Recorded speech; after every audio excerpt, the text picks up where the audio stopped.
दोस्तों, कुछ महीने पहले ही एक पॉलिश साइंस फिक्शन फिल्म आई। इसकी कहानी काफी दिलचस्प है, आपको पसंद आएगी। शुरुआत होती है इस जानकारी से, जैसे जैसे इंसानों की आबादी बढ़ती गई, पृथ्वी के संसाधन भी खत्म हो रहे थे और फिर एक ऐसा समय आया कि पृथ्वी इतनी गर्म हो गई कि अंटार्कटिका की सारी बर्फ पिघल गई। उस बर्फ के नीचे बहुत ही पुरानी बैक्टीरिया और वायरसेस थे, जिससे वो आजाद हो गए और कुछ ही समय में इंसानों का नामो निशान मिटने लगा। दुनिया की सरकारें इकट्ठा हुई, उन्होंने यान बनाए, कुछ लोगों को अंतरिक्ष में भेज दिया, मगर ये सब बहुत जल्दी हुआ, कोई सही प्लानिंग नहीं थी। इसलिए जो भी स्पेस में गया, किसी न किसी कारण वो भी मर गया। धरती पर जो बचे थे, अगर किसी तरह वो बीमारी से न मरे तो भूख और प्यास से मर गए और कुछ एक दूसरे से ही लड़ते लड़ते खत्म हो गए। कहानी में ये बात खुलकर नहीं बताई गई, पर शायद अब सिर्फ एक इंसान ही पृथ्वी पर जिंदा बची है। उसका नाम है ईवा। सिर्फ ऊंचे पहाड़ ही सुरक्षित थे।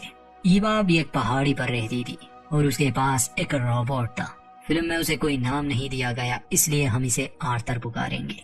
असल में ईवा के पिता एक मिलिट्री इंजीनियर थे। मरने से पहले उन्होंने ये जगह बनाई और ये रोबोट भी वो लाए थे यहाँ। ये घर के आसपास पहरा देता था ताकि कोई अजनबी ईवा को नुकसान ना पहुंचाए या उसका राशन न चुरा ले। काफी समय से ईवा अकेली थी और इस अकेलेपन से वो बहुत बोर हो गई थी। कभी कभी ईवा को सप्लाईज की जरूरत पड़ती, हालांकि उसके पिता ने यहाँ बहुत कुछ जोड़ा था, यहाँ तक कि ईवा अपना खाना भी उगा सकती थी। मगर आज ईवा को नीचे शहर में जाना था। जाने से पहले आर्थर उसे वार्निंग देता है कि वो वहाँ का पानी नहीं पी सकती। ईवा अक्सर आर्थर से मजाक किया करती, जो आर्थर को कभी समझ नहीं आता, क्योंकि एक एआई में जज्बात नहीं होते। नीचे पहुंचकर हमें एक बर्बाद दुनिया दिखाई जाती है जो इंसानी सभ्यता के आखिरी सबूत थे। ईवा एक मार्केट में पहुंची जहां वो अपने जरूरत का सामान ले लेती है। उसे वहां लेवेंडर्स के बीज मिले, वो उसे भी ले लेती है। हालांकि अब पेड़ पौधे उगते नहीं, पर उसे उम्मीद थी कि किसी दिन ये उग जाए। आने से पहले ईवा ने वहां की दीवार पर अपनी लोकेशन के कोऑर्डिनेट्स लिख दिए, इस उम्मीद में कि शायद कोई और सर्वाइवर हो जो उसे ढूंढ ले। वो वापस आई तो आर्थर उसका इंतजार कर रहा था, मगर हर बार जब ईवा को अंदर आना पड़ता, आर्थर उससे एक पासवर्ड पूछता। असल में ये सिक्योरिटी थी ताकि कोई भी अजनबी अंदर ना आ सके। ईवा को पासवर्ड मालूम होता, इसलिए आर्थर उसे अंदर आने देता, मगर ऐसा हर बार होता। जैसे अभी अभी जब वो गाड़ी से सामान अंदर ला रही थी तो आर्थर पासवर्ड की मांग करता, जो ईवा के लिए काफी इरिटेटिंग था। इसे तंग आकर ईवा जानबूझकर गलत पासवर्ड बता देती है और आर्थर हथियार निकाल लेता है। ईवा समझ गई कि ये रोबोट कभी उसे समझ नहीं सकता। वापस आने के बाद ईवा ने शावर लिया ताकि जो वायरसेस या बैक्टीरिया उसके शरीर पर हो वो धुल जाए। बाद में वो रेडियो से संपर्क करने की कोशिश भी करती है, मगर उसे कोई रिस्पॉन्स नहीं मिलता। शाम को वो अपने ग्रीन हाउस के पौधों को पानी देती है, अपने जर्नल में कुछ बातें लिखती है, खराब चीजों को ठीक करती है और आर्थर वो रोबोट बस घर के चारों ओर पहरा दे रहा था।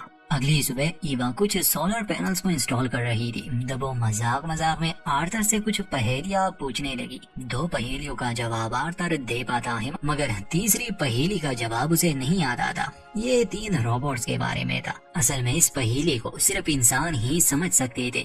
जब आर्थर जवाब की मांग करता है तो ईवा उस पर हंसती है, मगर जवाब नहीं बताती। कहती है कि मैं तुमसे जीत गई। इसके बाद ईवा आर्थर को शादी के लिए प्रपोज करती है। आर्थर बिना इमोशंस के डिक्शनरी का मैरिज डेफिनेशन बता देता है और कंफर्म करता है कि उन दोनों के बीच ऐसी कोई पॉसिबिलिटी नहीं है। ईवा ताना मारती है कि यहाँ तुम्हारे अलावा और कोई है भी नहीं। वो बताती है कि उसके पिता ने ही ये बेस बनाया था, लेकिन युद्ध के बाद अपने यूनिट के पास वो चले गए। उसने आर्थर को एक वेयर हाउस से उठाकर यहाँ रखा था और कहा था कि वो कुछ दिनों में वापस आ जाएंगे, लेकिन काफी समय बीत गया और वो कभी लौटे ही नहीं। इसलिए ईवा ने आर्थर से शादी वाली बात की, मगर एक रोबोट कभी इंसानी जज्बात नहीं समझ सकता। अब आर्थर शादी वाली बात को लेकर सवाल पूछने लगा, जैसे कि अगर आर्थर को कुछ हो गया तो इस शादी का कोई मतलब नहीं रहेगा, क्योंकि वो सिर्फ 40 साल तक ही काम कर सकता है, उसके बाद वो बेकार हो जाएगा। तो ईवा मजाक में कहती है कि कोई बात नहीं, मैं दूसरा रोबोट ढूंढ लूंगी। वैसे इंसान शादी करके भी एक दूसरे को छोड़ ही देते और कोई नया जीवन साथी ढूंढ लेते। क्या पता धरती पर सिर्फ मैं और तुम ही आखिरी बचे हो। ईवा जब भी यहाँ से बाहर जाती उसका मकसद यही होता कि वो अपने अलावा किसी और इंसान को ढूंढ ले। वो हमेशा इस जगह के कोऑर्डिनेट्स कहीं ना कहीं लिख देती, मगर आज तक उसने किसी को नहीं देखा। मगर आर्थर को इन बातों की कोई समझ नहीं थी। ईवा उसे रोबोट्स के 3 मेन रूल्स याद करने के लिए कहती है, तो आर्थर तुरंत बता देता है। पहला नियम, रोबोट किसी इंसान को नुकसान नहीं पहुंचा सकता। दूसरा नियम, दिए गए हर ऑर्डर को फॉलो करना होता है। और तीसरा, वो अपने एग्जिस्टेंस को कंटिन्यू रखेगा जब तक कि ये पहले 2 रूल्स के अगेंस्ट ना हो। लेकिन ईवा उसे याद दिलाती है कि उसका रोबोट एक और काम के लिए भी बना था, नई एनर्जी सोर्सेज ढूंढने के लिए। आर्थर याद दिलाता है कि वो एक पहरा देने वाला रोबोट है, कोई कलेक्शन रोबोट नहीं। उसका काम सिर्फ इंट्रूडर्स को अंदर आने से रोकना है। उसके हिसाब से इंट्रूडर वही होगा जो पासवर्ड नहीं जानता। ईवा आर्थर को याद दिलाती है कि युद्ध के समय तुम्हारी ड्यूटी एक पोस्ट पर थी। तुमने किसी को अंदर नहीं आने दिया था, हालांकि उनमें से कुछ इंसान मर रहे थे क्योंकि उन्हें पासवर्ड मालूम नहीं था। तापमान इतना ज्यादा बढ़ गया था कि इंसान और जानवर दोनों गर्मी से मर रहे थे। उनके पास बचने के लिए यही एक रास्ता था कि वो उत्तर में जाए, मगर वहाँ तुम्हारे जैसे हजारों रोबोट्स पहरा दे रहे थे। तुम लोगों ने उन्हें बॉर्डर क्रॉस करने नहीं दिया और वो सभी मर गए। इतिहास का सबसे बड़ा कत्लेआम था वो। बाद में आर्थर की यादें मिटा दी गई। अगर ईवा इस रोबोट को रीप्रोग्राम कर सकती तो शायद वो सारी यादें लौटा देती, क्योंकि आर्थर का पहरा देना किसी काम का नहीं, मगर ये बदलाव उसके पिता ही कर सकते थे जो शायद अब जिंदा ही नहीं। इसलिए ईवा को इस रोबोट को झेलना ही होगा। अगले दिन ईवा कुछ सोलर पैनल्स इंस्टॉल कर रही थी, तब वो सोचती है कि क्यों ना आसपास कुछ लाइट्स भी लगा दिए जाए। क्रिसमस करीब था। वो आर्थर से पूछती है कि तुम्हें कोई तोहफा चाहिए। आर्थर जवाब में कहता है कि रोबोट्स तोहफे नहीं लिया करते, जिस पर एवा कहती है कि ठीक कहा तुमने, तुम बस लोहे के एक बेकार से डब्बे हो जिसमें कोई जज्बात नहीं। कम से कम तुम एक इंसान बनने का नाटक तो कर ही सकते हो। शाम को आर्थर ईवा के पास आया, कहा कि अगर उसे तोहफा देना ही है तो वो उसे एक आई गिफ्ट करे। ये सुनकर ईवा को खुशी हुई। कहती है कि मैं जरूर इस बारे में सोचूंगी, बस पहले मैं क्रिसमस ट्री को डेकोरेट करूँ।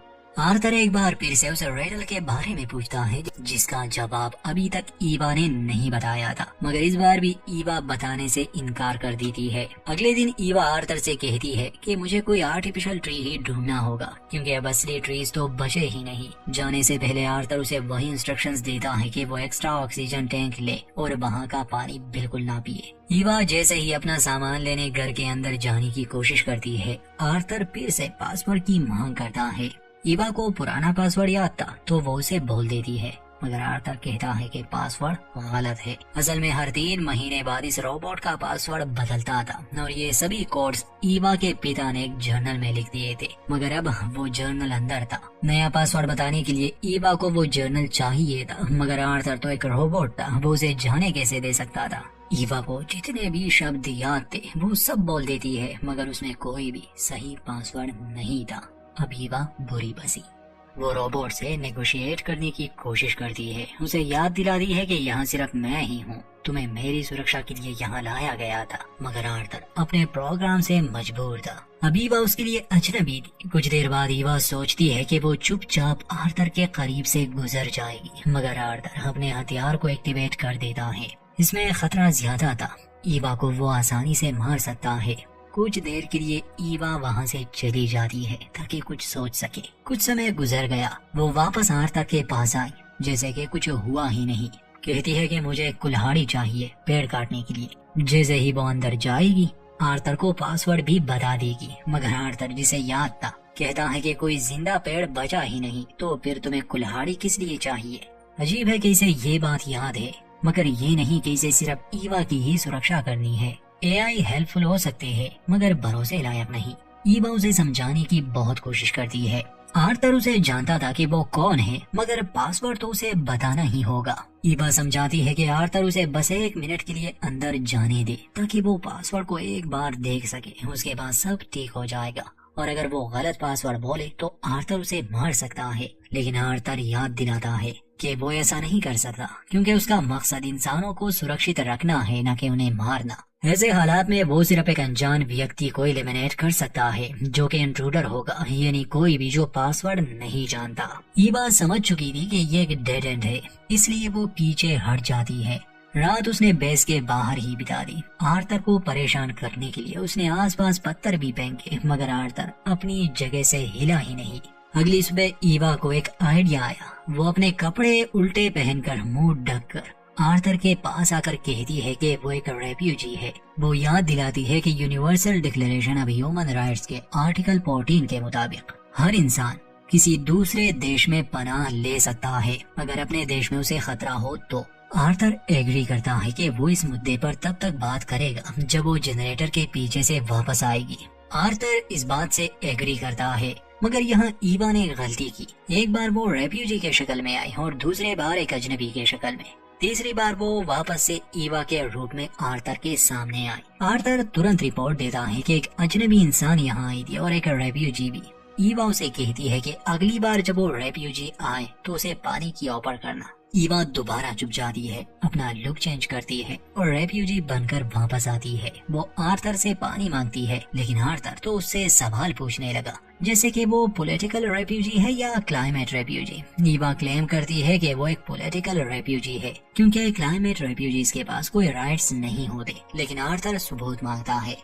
ईवा उसे याद दिलाती है कि कानूनन वो उसे प्रूफ नहीं दे सकती। आर्थर कहता है कि उसे ये एक्सप्लेन करना होगा कि वो दूसरे देश में क्यों रहना चाहती है। ईवा एक झूठी कहानी बनाती है कि उसके परिवार को मार दिया गया और वो वहाँ से भाग आई क्योंकि जान का खतरा था। आर्थर को उसकी कहानी पर विश्वास तो था, मगर वो उसके डॉक्यूमेंट्स मांगता है जो कि ईवा के पास नहीं थे। वो गुस्से में कहती है कि मैं जंग से भाग आई हूँ, भला मेरे पास डॉक्यूमेंट्स कहाँ से आएंगे। मगर आर्थर कहता है कि वो बिना पेपर वर्क के उसे आगे नहीं भेज सकता। ईवा को बहुत प्यास लगी थी। वो आर्थर से पानी मांगती है, मगर आर्थर कहता है कि वो रेफ्यूजी को तब ही पानी देगा जब वो ईवा को पानी दे पहले, और ईवा को पानी तभी मिल सकता था जब वो पासवर्ड बताए। मजबूरन वो रात भी ईवा को बाहर बितानी पड़ी। अब भूख और प्यास उस पर हावी होने लगी थी। अगली सुबह ईवा फिर से कोशिश करती है कि वो अंदर जाए, मगर आर्थर कहता है कि मैं तुम्हारी मदद नहीं कर सकता, और करता भी अगर तुम सच में दुनिया की आखिरी इंसान होती। पर कल यहाँ एक रेफ्यूजी और एक अजनबी आया था। ईवा इतनी थक चुकी थी कि वो आर्थर से बहस नहीं करना चाहती थी। फिर आर्थर एक पावर प्लांट के बारे में जिक्र करता है। ये कई सालों से वो चल रहा है, जरूर वहाँ इंसान होंगे जो उसे चला रहे हैं, मगर ईवा जानती थी कि वहाँ भी आर्थर की तरह माइंडलेस रोबोट्स ही होंगे। ईवा के पास और कोई रास्ता नहीं था, इसलिए वो उस पावर प्लांट में जाने का फैसला लेती है। जाते जाते आर्थर उसे कहता है कि वो वहाँ से कुछ भी ना लाए। जो लेवेंडर सीड्स एवा को शुरू में मिले थे वो उसके बीच जमीन में बो दे दी है, इस उम्मीद में कि शायद ये उग जाए। एक आखिरी बार ईवा आर्थर से कहती है कि अगर तुम मुझे अंदर जाने दो तो मैं तुम्हें उस रिडल का जवाब दे दूंगी, मगर आर्थर इस चाल में नहीं फंसता। ईवा उस पावर प्लांट की तरफ चल पड़ी, हालांकि उसके सूट में इतनी ऑक्सीजन नहीं थी। वो उस जगह पहुंची, ऊपर चढ़कर एक रस्सी के सहारे वो पावर प्लांट में दाखिल हुई। ईवा को वहाँ कोई भी नजर नहीं आया। प्यास बहुत लगी थी उसे, इसलिए वो पानी ढूंढने लगी। एक लॉकर के अंदर उसे पानी के बोतल नजर आए, मगर सूट में ऑक्सीजन खत्म हो रही थी। बिना सोचे वो अपना सूट उतार देती है और एक कुल्हाड़ी से वो दरवाजा तोड़ देती है, मगर अंदर जाने पर पता चला कि वो सारी बोतलें खाली है। यहाँ इस पावर प्लांट में रेडिएशन लीक हो रही थी, जिसका असर अब ईवा पर हो चुका था। प्लांट में कोई भी काम की चीज ईवा को नहीं मिल सकी। अब जितनी भी जान उसमें बची थी वो वापस आने में लगा देती है। ईवा एक आखिरी कोशिश करती है। जिस गाड़ी में वो थी वो तेजी से आर्थर पर चढ़ा देती है, मगर आर्थर को कुछ नहीं होता। वो एक मिलिट्री रोबोट था, बल्कि वो गाड़ी ही ब्लास्ट हो जाती है। अगली सुबह हम देखते हैं कि ईवा की हालत काफी बुरी है। आर्थर उसके पास आकर कल रात वाले हादसे की रिपोर्ट देता है कि उस अजनबी ने मुझ पर हमला किया। ईवा पानी मांगती है, मगर आर्थर कहता है कि मैं अपनी पोस्ट नहीं छोड़ सकता। डिहाइड्रेशन की वजह से ईवा हेल्यूसिनेट करने लगी। उसे अपने पिता नजर आते हैं जो उसे पानी दे रहे थे, मगर असलियत में वो आर्थर था जो उससे बार बार पासवर्ड मांग रहा था। उस रात ईवा को एक सपना आया। उसने एक खूबसूरत ड्रेस पहनी थी और शहर में घूम रही थी। सुबह होती है तो आर्थर फिर से उन 3 रोबोट्स वाले रिडल का जवाब मांगता है। ईवा उठने की कोशिश करती है, मगर अब उसमें इतनी जान नहीं थी। वो फिर से खुद को शहर में देखने लगी। इस बीच आर्थर एक राज की बात बताता है कि अगर ईवा मर जाए तो इमरजेंसी मोड एक्टिवेट हो जाएगा और पासवर्ड रीसेट हो जाएगा। शायद वो यहाँ अकेला रह जाए या नहीं, क्योंकि आर्थर के हिसाब से एक अजनबी और एक रेफ्यूजी अब भी एग्जिस्ट करते हैं। ईवा अपनी आखिरी इच्छा मांगती है कि आर्थर उसके लेवेंडर सीड्स को पानी दे। इसके बाद ईवा मर गई। आर्थर एक नया पासवर्ड एक्सेप्ट करता है, लेवेंडर, और अब शायद दुनिया में कोई इंसान बचा ही नहीं।